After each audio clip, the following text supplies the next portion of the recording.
Ayan, sige. Rappler, panic mode na po mga kababayan. Ito yung mismong sasagot ay isang sikat din po na vlogger na talagang, hindi rin po basta-basta makipagbardagulan. Ayan, oo. Yan, ito, supporter po ng ano 'to, ng, UBIP. Then, kanina pa 'to na habang hinahanap mo yan sir, si Drake sabi niya Nagulat ako, ano eh. sabi ni Drake, Ayan.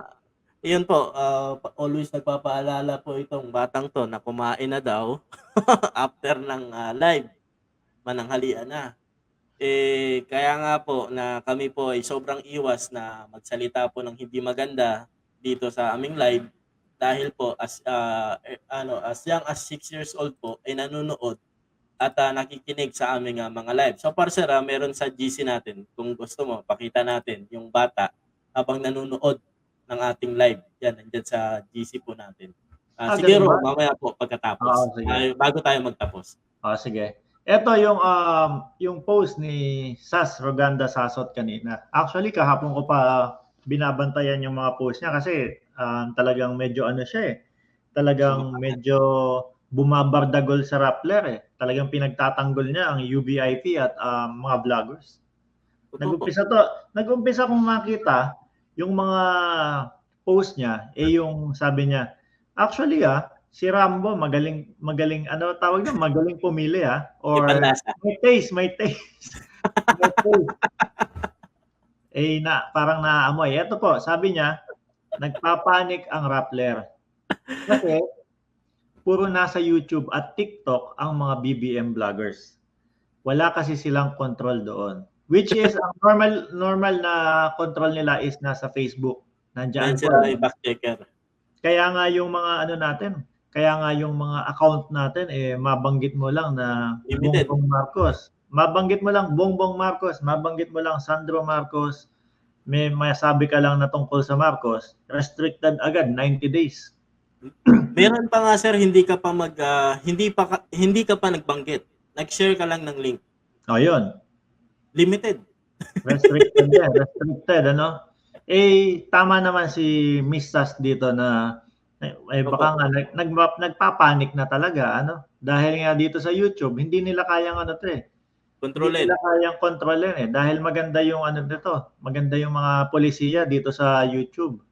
Ano nung isang linggo nga na topic na din natin 'to na talagang nagmamakaawa sila. Yung the way kung paano nila i-approach yung kanilang ibinabalita ako pagkakabasa ko dun parang naglulumuhod at nagmamakaawa na oy pansinin niyo kami, kailangan maging fact checker kami diyan sa YouTube dahil nandiyan yung mga gumagawa ng fake news ano.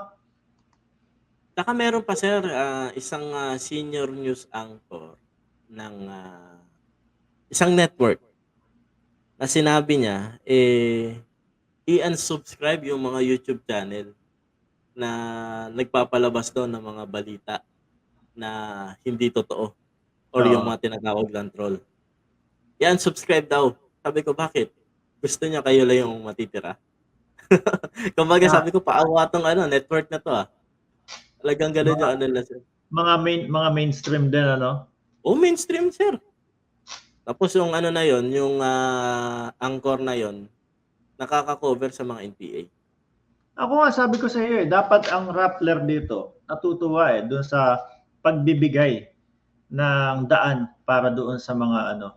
O siguro, nagegets ko na kung bakit hindi sila natutuwa kasi hindi nga sila, di ba kahit mga vloggers tayo, kailangan meron tayong SEC, Security and Exchange Commission, di ba? Kailangan meron tayong papeles na yan. Ito paano? Dapat meron. Hindi nga din pala sila makakuha kahit na mag-vlogger sila tapos hindi pa din sila makakakuha.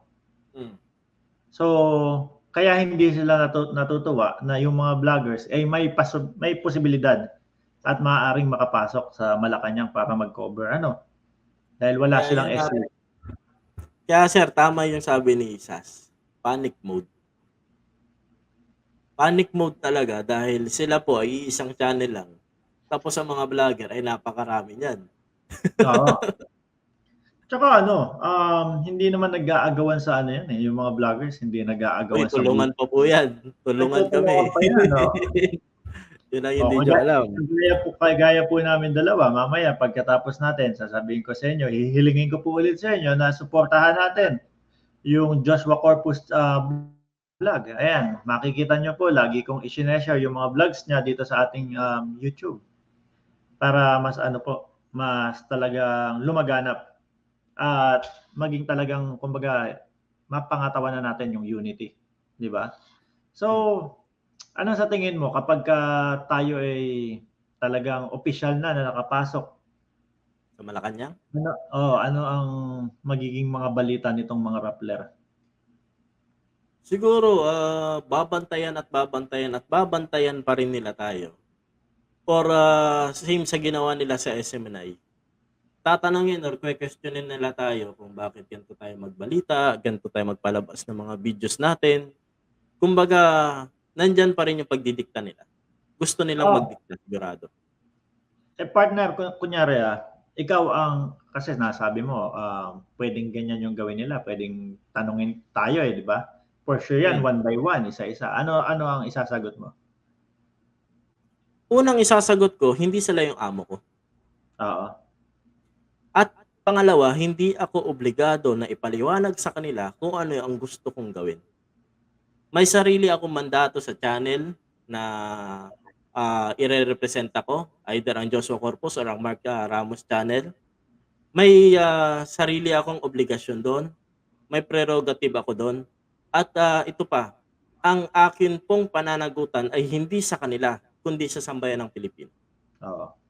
Ayun. Ako, tanungin mo ako kung ano sasagot ko. How about sa'yo, sir? Kasi ang daming tanong sa'yo. May mga babae pa yata nagtatanong sa'yo galing sa kabilang Yung ABS, yung sa ABS. Bira, mga kababayan, araw-araw pinapalo up. Sir Mark. Hindi.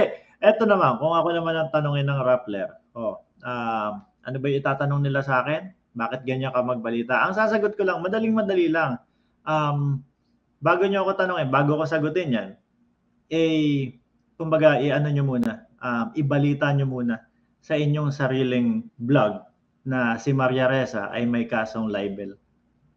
So, ibalita muna nila.